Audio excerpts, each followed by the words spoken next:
नमस्कार मित्रों, Shukla ji UP 32 channel में आपका स्वागत है।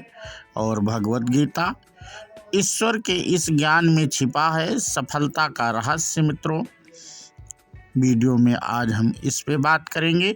जो लोग नए हों वो चैनल को सब्सक्राइब कर लें और हम अपना वीडियो शुरू करते हैं। मित्रों, धर्म हठ धर्मिता का विषय नहीं है, बल्कि किसी भी स्थिति में, चाहे वह कितना ही कठिन ना हो, सर्वोत्तम को संभव करने का विषय है। धर्म आस्था से जुड़ा है, जो सीधे आपके सूक्ष्म मन तक दस्तक देता है, और यह दस्तक हमें श्रीमद् भगवत गीता से मिलती है। सनातन धर्म की धर्म पुस्तक भगवान श्री कृष्ण के शब्दों का पुष्प, जीने की कला और सर्वोत्तम ज्ञान की पवित्र पुस्तक ऐसे अनेकानेक नामों से सुसज्जित हैं, जिसमें श्रीमद् भगवत गीता वह पुस्तक है जिसे भारत की राष्ट्रीय पुस्तक के रूप में सबसे सुंदर शब्दों में वर्णित किया जा सकता है।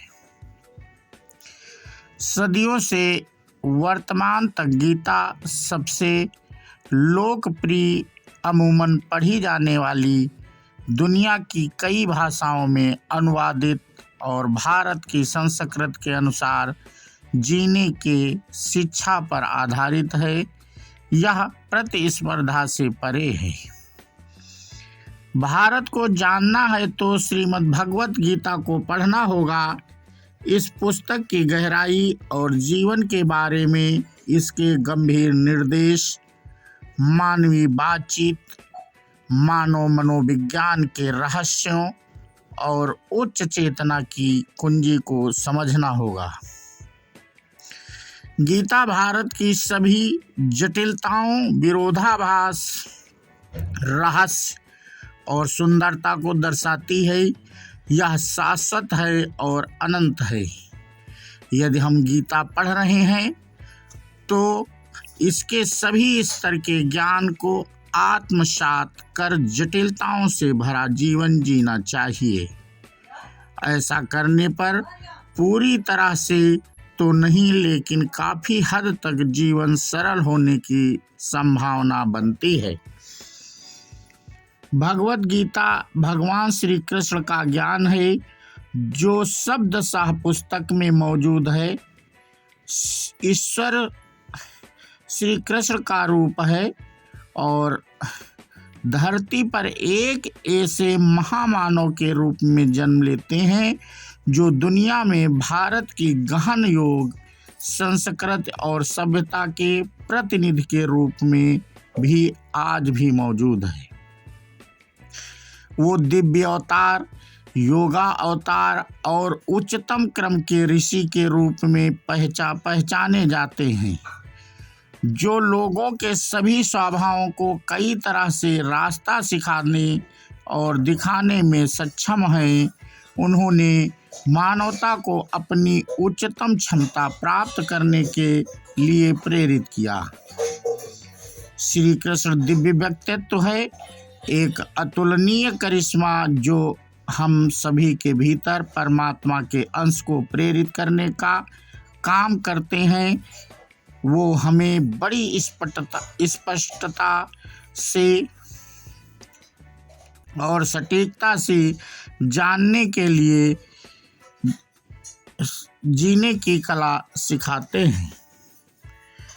युद्ध के मैदान में श्रीमद् भगवत गीता की उत्पत्ति सम्मोहक है। यह बताती है कि सारा जीवन प्रकृति, मानवता, विशेष रूप से धर्म और अधर्म की शक्तियों के भीतर और आसपास के कई द्वंद्वों के बीच का संघर्ष है। इतना सब कुछ होने के बाद भी यह जीवन अच्छाई और बुराई के बीच एक साधारण और समान नहीं है। जीवन प्रकाश और अंधकार जैसा है, यानी यहाँ सुख और दुख दोनों ही हैं। यह दोनों ही आते जाते रहते हैं। यहाँ नैतिक संघर्ष है, जिसमें सच और झूठ के विकल्प में से एक को चुनना होता है।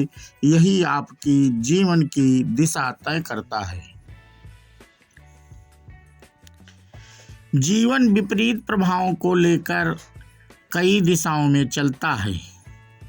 यह प्रतिस्पर्धी ताकतों के चक्रव्यूह में आगे बढ़ने का संघर्ष है।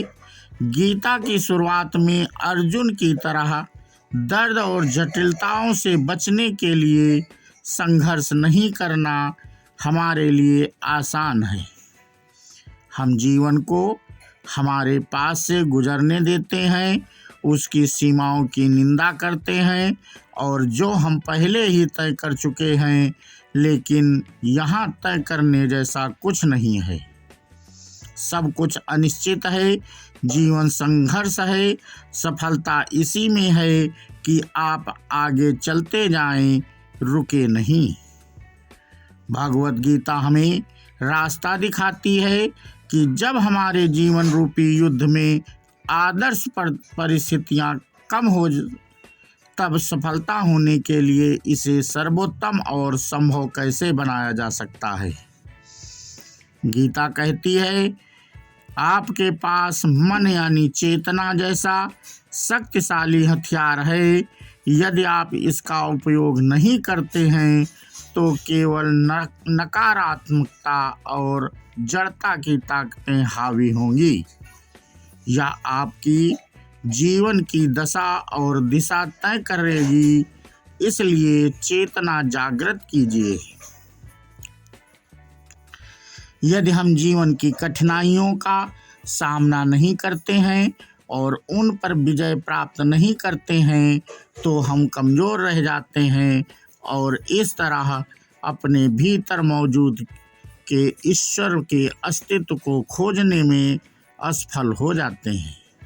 हम जीवन में अपने सर्वोच्च कर्तव्य की सेवा किए बिना व्यक्तिगत स्तर पर तृप्ति नहीं पा सकते हैं। गीता हमारे व्यक्तिगत सार को दिखाती है, लेकिन सार्वभौमिक होने के हिस्से के रूप में भगवान श्री कृष्ण हैं। गीता का अंतिम संदेश है कि मृत्यु नहीं है। कोई भी वास्तव में पैदा नहीं होता है या मर जाता है। हम शुद्ध चेतना के रूप में आंतरिक द्रव्य प्रकृति में अमर हैं। जन्म और मृत्यु केवल शरीर के होते हैं और आत्मा के लिए जीवन मृत्यु केवल वस्त्र है। हमें मोक्ष की आवश्यकता नहीं है, बल्कि आत्मज्ञान की आवश्यकता है, जो हमारे अस्तित्व के मूल में है। बस इसे जागृत करना है ताकि बाहरी ताकतें आपको परेशान न कर पाएं। महाभारत युद्ध में अर्जुन की दुविधा जीवन में हमारी आवश्यक चुनौतियों का प्रतिनिधित्व करती है।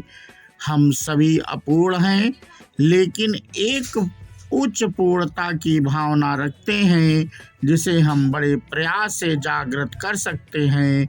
यदि हम अपने अंदर के अर्जुन को अपने भीतर जागृत कर लेते हैं तो जीवन में हमारी सफलता की कुंजी मिल जाती है। लेकिन इसके लिए यह भी आवश्यक है कि हम उनके असंख्य रूपों में भगवान श्री कृष्ण की कृपा और मार्गदर्शन का ज्ञान यानी नियमित श्रीमद् भगवत गीता का अध्ययन करें। तो मित्रों, आज हम इस वीडियो में आपसे बात कर रहे थे गीता में हमें कौन कौन से ज्ञान मिलते हैं पढ़ने से और हमें गीता क्यों पढ़नी चाहिए। यदि जीवन को सुखी और आसान बनाना है तो मित्रों हमें गीता से ये ज्ञान लेना होगा। और हमें गीता ये सिखाती है कि जीवन को आनंदित कैसे बना सकते हैं और अपने जीवन की जटिल से जटिल समस्याओं को कैसे आसानी से हम उन पे पार पा सकते हैं और जटिलताओं को हम अपने मन से दूर कर सकते हैं जो हमारे मस्तिष्क में होती हैं, और हम जिन समस्याओं से परेशान रहते हैं। और यदि हम रोज़ गीता पढ़ते हैं तो हमें इतना ज्ञान होगा और हम उन जटिलताओं को आसानी से हरा सकेंगे मित्रों। तो इस वीडियो में हमने गीता से संबंधित जो ज्ञान था वो उस पे आज मित्रों हमने आपसे बात की। और ये वीडियो आपको कैसा लगा हमें कमेंट करके अवश्य बताएं मित्रों। और चलते चलते जो लोग पहली बार चैनल को देख रहे हैं वो चैनल को सब्सक्राइब कर लें, क्योंकि ऐसे धार्मिक वीडियो हम लाते रहते हैं मित्रों। और लगभग डेली वीडियो मेरा एक धार्मिक अवश्य आता है। तो नए नए वीडियो देखने के लिए चैनल को सब्सक्राइब कर लें और बेल आइकन को दबा दें, जिससे नए वीडियो का नोटिफिकेशन आपके पास आ जाएगा। तो मित्रों हम अपना वीडियो यहीं पे समाप्त करते हैं। बोलो कृष्ण भगवान की जय हो। राधे राधे मित्रों। जय भारत, जय हिंद।